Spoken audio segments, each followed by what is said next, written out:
Hello, Stan family. I am Silvia. I'm here today with my soul sisters, Fifi and Sam.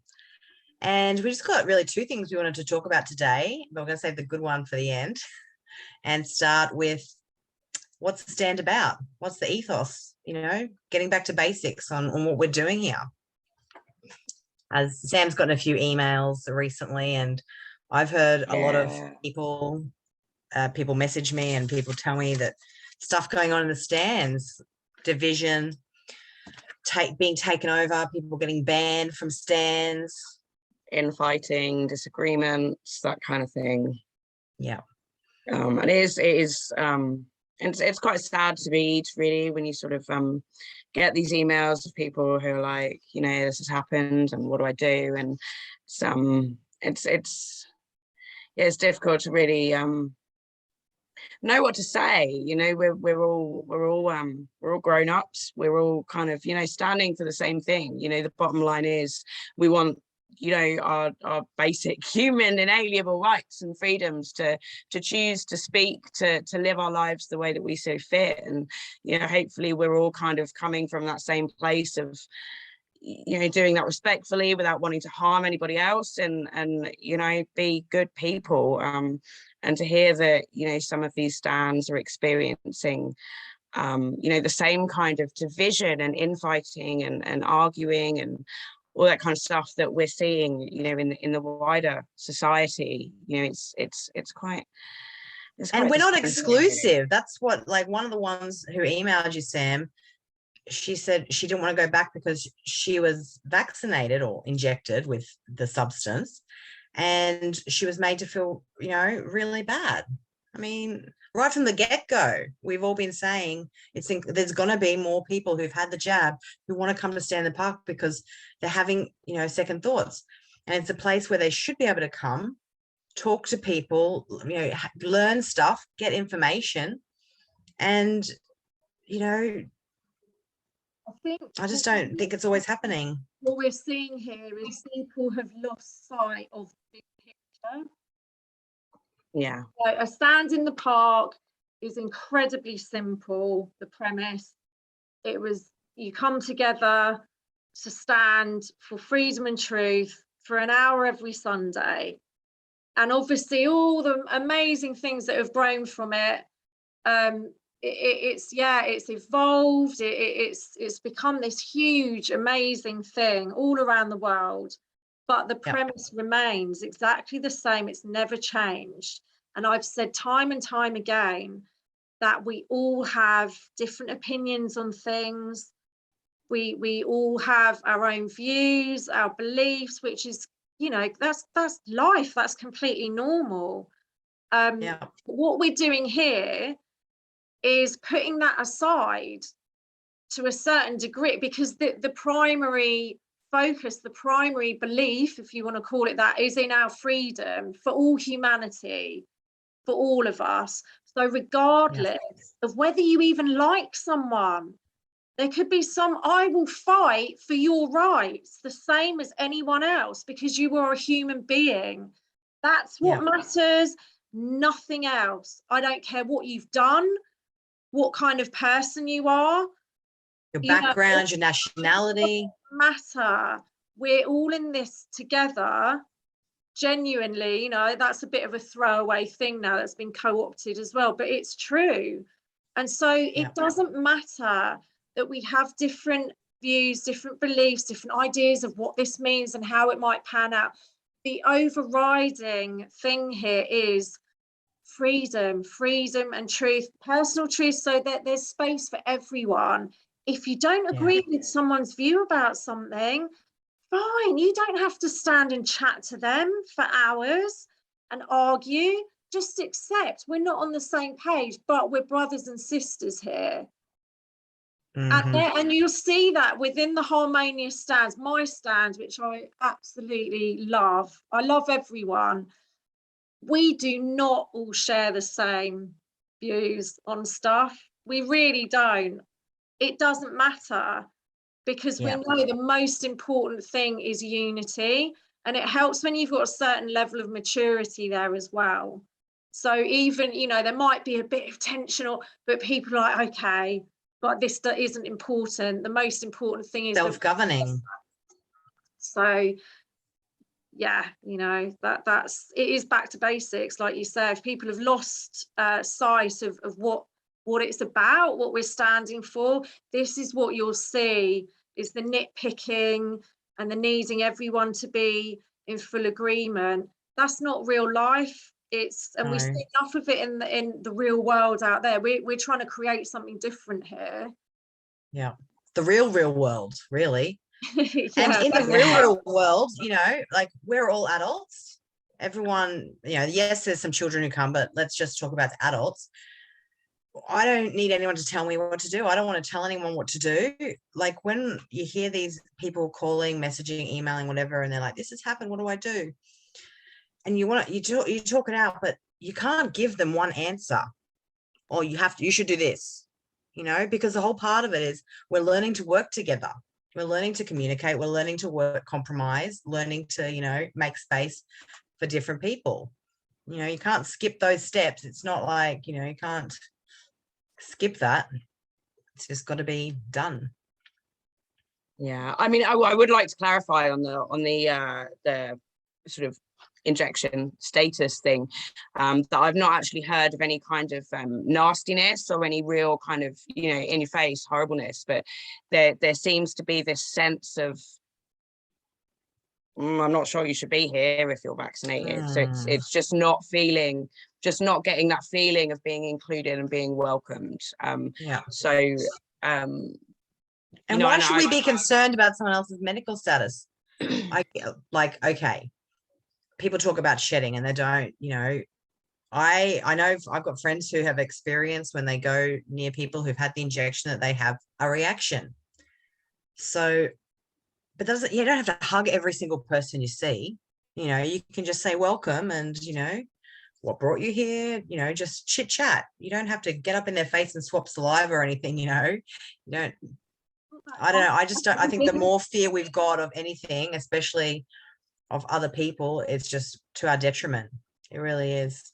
And we're outside, you know, it is a bit different from being in an enclosed space. This is like one of the beauties of being out in the parks as well, is that you're not in this confined space with people where, you know, there might be that worry about coming into close contact. And I think we do have to accept as well, you know, a hell of a lot of people have been jabbed.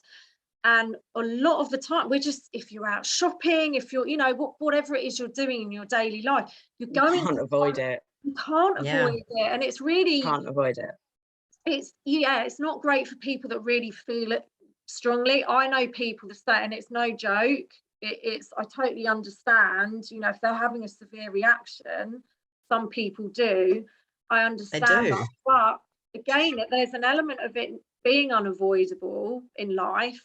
And yeah, if that's how you feel, then you, like Silvia says, you're not going to have to be hugging and embracing, but to discriminate against anybody, said it before, it's a numbers game. If we want the majority to be on our side, there are going to be people waking up all the way along at various stages who will have gone this far or that far or even further before they've realised, oh my God, you know, and what are we just going to say? No, sorry, you're not welcome. I also think, you know, one of the biggest, you know, things from the last 2 years and from, you know, decades is this divide and conquer, us and them, dividing people into groups. One of the things we want to stay away from is having those divides. There is no us and them.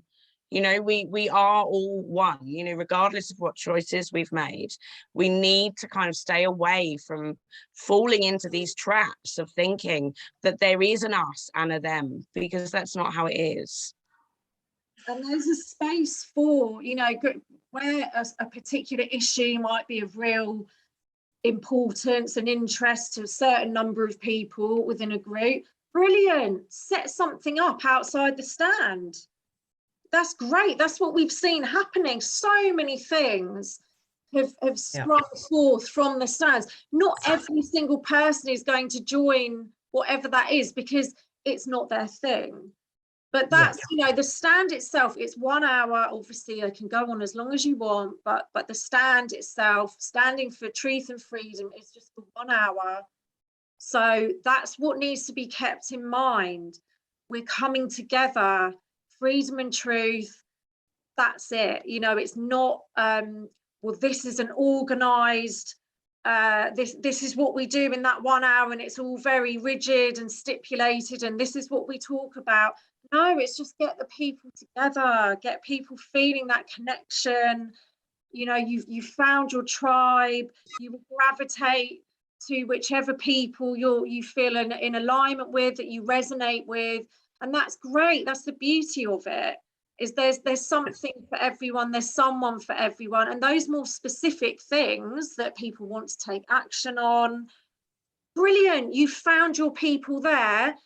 Now, you know, maybe go and have something at a different time of the week, or after the stand or something. You know, everyone's invited. Yeah.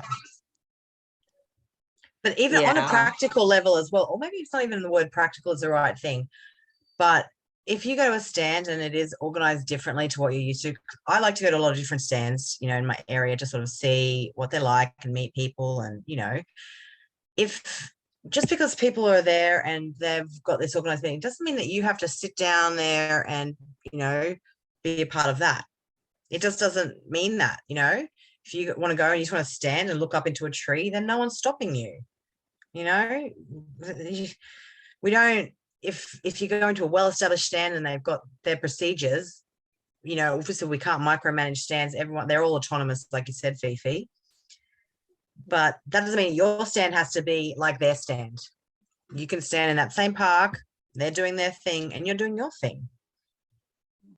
I mean, what can we do? Yeah, it goes back to that energy exchange and standing with that intention, which, you know, again, is one of those kind of bottom lines of just intention of standing there, you know, positive, loving energy, you know, for personal truth and freedom, you know. And it's, yeah, I think the kind of issues that I'm seeing coming up are things surrounding religion and politics, which, going back to what I said a minute ago, again, we have seen time and time again over the years that these political parties, these different religions, have been the overriding factors between, you know, massive conflicts, you know. And I personally, you know, I think, you know, it's all very well chatting in small groups about these kind of issues. If that comes up and, you know, it comes up in conversation, great, you know, there's nothing stopping you. But having, you know, organized group activities surrounding religion and politics can be quite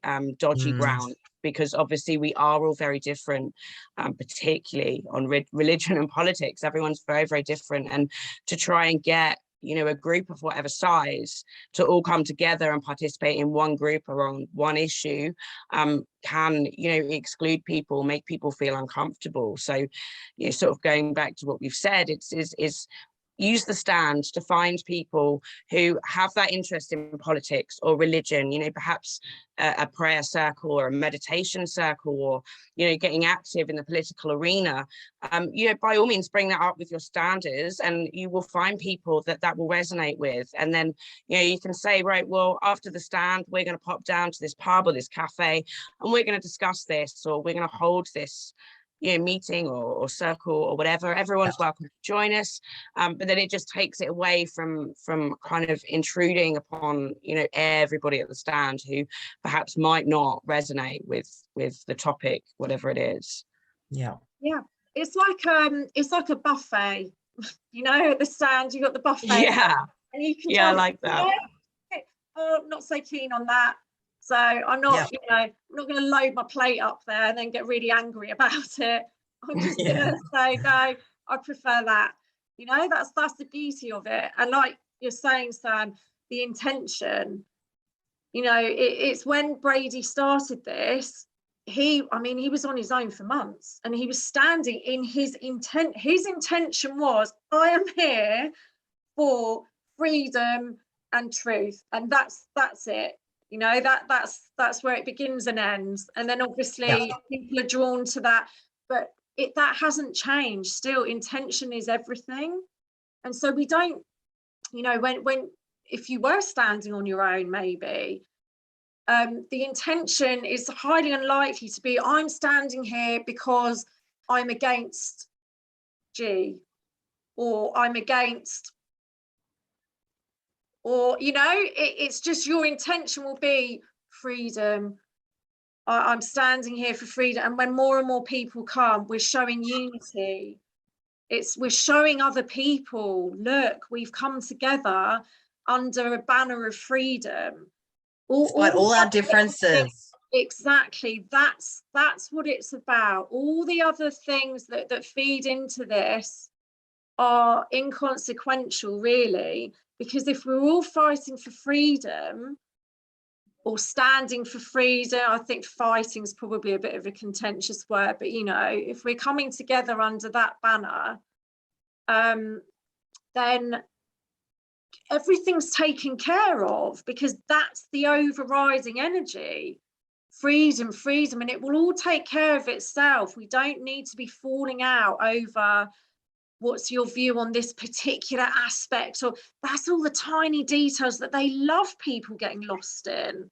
They don't want the bigger picture. They love it when we're squabbling over, look, they've put this out, or oh, is that controlled, is this, you know, and a lot of it, yeah, okay, it's perfectly valid, but they don't care. As long as you're distracted by that and you're not connecting with your brothers and sisters for freedom and truth, they're laughing. So bring it back to basics. You know, treat others as you would have them treat you. That's all it comes down to. Accept that we are all different. We all have our beliefs, our different life experiences, and yeah, just respect that, accept it, be adult about it, keep the bigger picture in mind, and you see, I mean, most of the stands are very harmonious. Yeah, definitely. I mean, you know, I don't want to give the picture that there's kind of squabbling everywhere. You know, it's just, I think we've seen a few, just, you know, a handful coming up recently. Yeah. You know, it was just something, you know, but yeah, certainly. I mean, our stand, we do have, you know, a wide range of people with lots of different ideas, but we're a really tight-knit group, and we all get on really, really well. And yeah, it's lovely. And I do get the feeling from, you know, the UK Facebook group and the Telegram groups and the emails that I get, that there is obviously so much positivity and there is so much unity and understanding of this intention, of this acceptance, this respect and compassion. And you know, it's just these small issues are starting to stray through, and I think, yeah, it was just important that we kind of spoke on that, because you know, don't let it spoil what is, you know, such a wonderful thing, you know, for us to be able to go out there and meet like-minded people and make these connections. You know, don't let it spoil it. And there's going to be a lot of learning involved. Like, we almost have to relearn how to be around people who, it's not from work, it's not like mum group, it's not, you know, any of the other groups that people, you know, may have been a part of. It's some people, you might have been a hermit and then decide to come to Stand in the Park because of all this stuff in you, you know, and then you've almost got to relearn how to communicate with people. And communicating is really important. Be clear and truthful and, you know, empathetic, possibly even. And stepping out of our programs, you know, of how we've been programmed over the last, you know, over all our lives, to focus on the differences rather than the similarities, you know, and focus on the negative rather than the positive. These are all things that have come through, I think, in most cultures across the world, that, you know, focus on what the differences, you know, we're different. Well, no, we need to relearn how to, you know, appreciate and value differences, but focus on what we've got in common and where we're similar. Our humanity, even, it's like that primal almost. We're all facing this same thing where there's an authority, you know, government, doctor, health official, whatever, who wants to tell you what to do with your body, essentially. I'm not for that. No, thank you. I'll hard pass. And so for me, that's the playing field I'm on. I want everyone to just, you know, be free to make their own decisions. And some people, it's not too much to ask, is it? It's really? not too much to ask. Okay. And I mean, I get really upset with when people say they chose to get the jab, but they haven't done any research into it, or they don't want to learn any information. I think that they have been programmed to just take it. And that's, there's a lot of grief involved with that. And one of the things I got to stand in the park for is it's like talk therapy, really. We talk stuff out, this happened and it made me feel like this. And like, oh, I felt like that last week, this happened to me, talk it out. Yeah, remember that it's a support network that we're building. That's here. right. It is a support network, and we will be learning. We'll all encounter, challenging moments. But yeah, if you just keep bringing it back, we're together. It's about humanity as a whole, and we're doing something different here. We're showing people that we're coming together no matter what the division and hatred and disruption in the world is going on. Here we are every week showing that solidarity. Just you get out of it what you put in. It's like anything, isn't it? So if you go That's right. with again, and it's coming down to that intention again. It's all part of the same thing.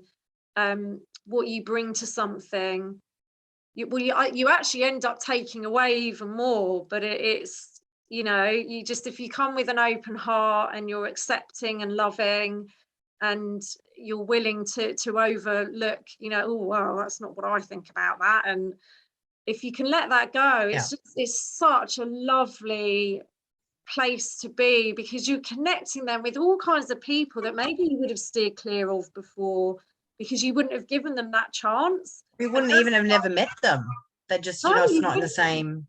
But we've got this opportunity to come into contact with people and get really close to people that before you would have been like, oh, right, because you're seeing, wow, we are on the same page, because what we want is freedom and truth, and that you're connecting on that level, and not all the little details and bits and bobs floating around that you're supposed to latch onto and focus on. You're seeing things from that wider perspective, and it opens you up to, wow, there's so many of us, and it doesn't matter how different we are. So, or what country we come from. Not at all. It reminds me actually of when I've done a lot of traveling in my time, and it massively impacted my view on people, I guess, as a whole, because I tell you, it doesn't matter where you are. And I've been in the middle of nowhere with, tribal people that forget having any language in common. But oh, we're just the same. In fact, it's even more evident when you haven't got that communication on the language where things can, because you're literally just communicating this very basic way. And it's like you're laughing at the same things. You're, we're all concerned about the same stuff. You're the families that, no matter how people are living, what their cultural things are, it's always superficial. I've experienced it time and time and time again. We're all humans.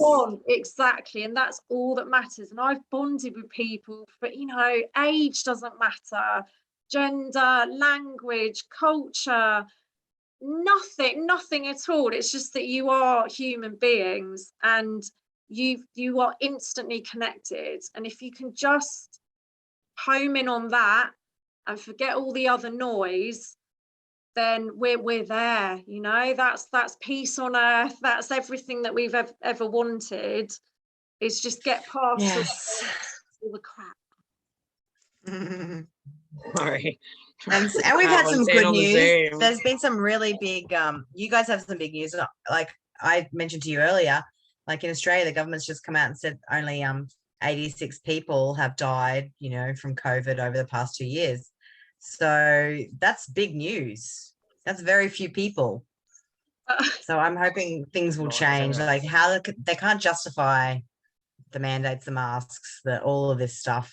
Yeah, but then they've done, the same over here. I think, that came down to really, very kind of relatively, we'll say relatively, in terms of, you know, small number compared to what they've been bombarding people on the news with. But it doesn't seem to have really kind of made it out there, or made too much of a difference to people that, you know, aren't already, you know, aware of how these numbers have been inflated. Exactly. So that kind of thing. Yeah. But yes, tell us the UK's big news. Yeah, so obviously there was the news, you know, that they were going to drop these mandates for the NHS and care sector and stuff, but an official kind of, you know, government document was brought out. They did a consultation, and they had about public consultation where, you know, people were invited to give their views on whether or not this mandate should be revoked. They give out these consultations, but they don't really they don't announce it loudly. They don't really, you know, please, if you come and fill out this consultation. It's more of a well there it is, you know, we'll just keep quiet about it. But yeah, they had 9 yeah, but, you know, but that's the beauty of these connected networks. You know, someone finds something like that and they tell everyone, and everyone, you know, finds out about it. Yeah, exactly. That's what happened, is we all got the word out. There's a consultation, quick, get it filled out, and this is what's happened. So we had, was it 87% of people filling it out felt strongly that the mandate should be revoked, and so it's a further 3% would prefer it to be revoked, which means 90% of respondents wanted them revoked, which, you know, is a great result. Really, really great result. And there was some people though who wanted them to remain. Yeah, I mean, when you read through the document, you know, it breaks it down further into, you know, all the personal data that they like to collect on you, and they break it down between, you know, jobs and location and all that kind of thing. Yeah, there's only, I think it was 7%, you know, would prefer it to be dropped, would prefer it, sorry, to remain. But that's nothing, you know. It's still 90%. Statistically nothing, but I mean, the fact that there's 7% of, how many people did you say did the form? It's about 90,000. Like 77% of those people prefer to be locked down. No, they preferred for the NHS staff to have the vaccine mandate. So these are people that obviously have paid no attention to, you know, the basic fact that they don't stop infection, they don't stop transmission. You know, the rates of staff that are off sick with COVID, you know, NHS staff that are triple vaccinated is still off the charts, you know, even though you know, and they're saying no, only the vaccination. It's you know, it just shows the strength of the propaganda and the lies that everyone's been subjected to, and the way that that's really, you know, implanted in people's minds that, you know, this is a protective thing, when, you know, it couldn't really be further from the truth, may I say. Not at all. But no, but yeah, it's brilliant news. And the you know, associated with that, obviously before the NHS mandate, it was care home staff. I think we lost somewhere in the region of about 60,000 care staff lost their job before the NHS mandate came in. And they've all now been told that they can reapply for their jobs, and it will no longer be. So it is sort of retrospective. I mean, it doesn't take away from the fact that, you know, these people have been subject to, you know, emotional and psychological trauma of being put in this position where they're told they're not valued, their you know, bodily autonomy is irrelevant, and they've actually lost their job, been unemployed, unable to support their family because of this mandate that has now been, oh, well, actually, no, we don't need it. But they are, and I think there is now, correct me if I'm wrong, Fee, but there is now a route towards compensation, I believe.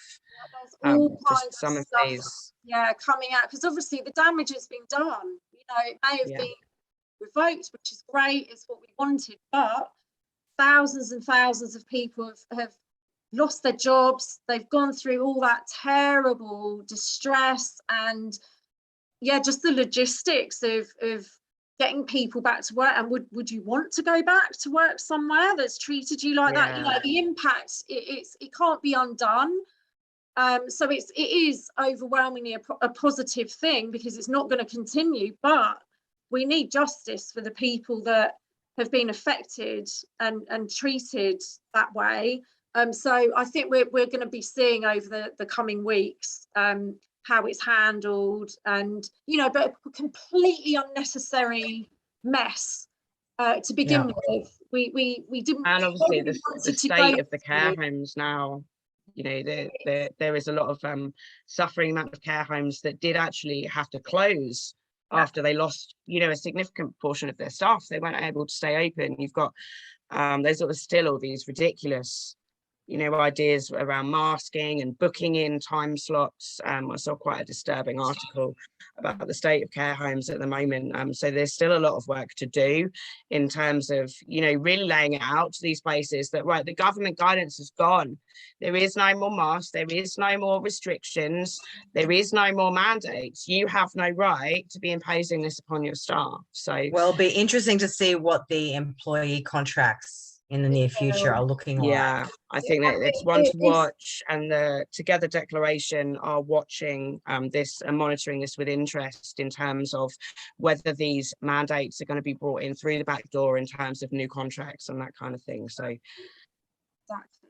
But also, you know, these companies, that their policy cannot trump human rights. But that's the whole right, isn't it? The Human Rights Act. Sam and I have been putting it out there. We've talked about it in our Lives from the Protest. The Human Rights Act being scrapped, the proposal to scrap it, it all comes under that. You know, at the moment we're protected, so employees are protected. Their policy has to be reasonable within a company or an organisation. There are points that they cannot surpass, such as you have to have a medical procedure or intervention in order for to work for us, which is why so many of these cases were being thrown out of court, because actually it's not defendable in law. But we're running out of time here, ladies, so that's another one to talk more about. But there is a public consultation on the Human Rights Act. We'll post some stuff 8th about of March. 8th of March is the deadline. It's International Women's Day. Ooh. Oh, is it? Every year. Yeah, but 8th of March, if you haven't already, please fill it out. As you can see, you know, the response to the consultation with the mandates sends a really overwhelming message to the government and to the public when these figures go out. So please do just take the time. There's so much information on the Save Our Rights UK website, which will give you more details about, you know, what the changes are, what they mean for us. And then there's email templates, advice for filling out the form. There's so many resources out there. It doesn't have to be this massive, oh, it's going to take me ages. Just, you know, please, it's vitally important, not just for us, but for our children, grandchildren, because once this is changed, who knows where we go from there. That's right. Okay, well, lovely to see you again. And you guys, well, guys, girls, yeah, and hello to everybody. Yeah, and we will see you soon. Lots of love to everyone. Bye. Bye. See you.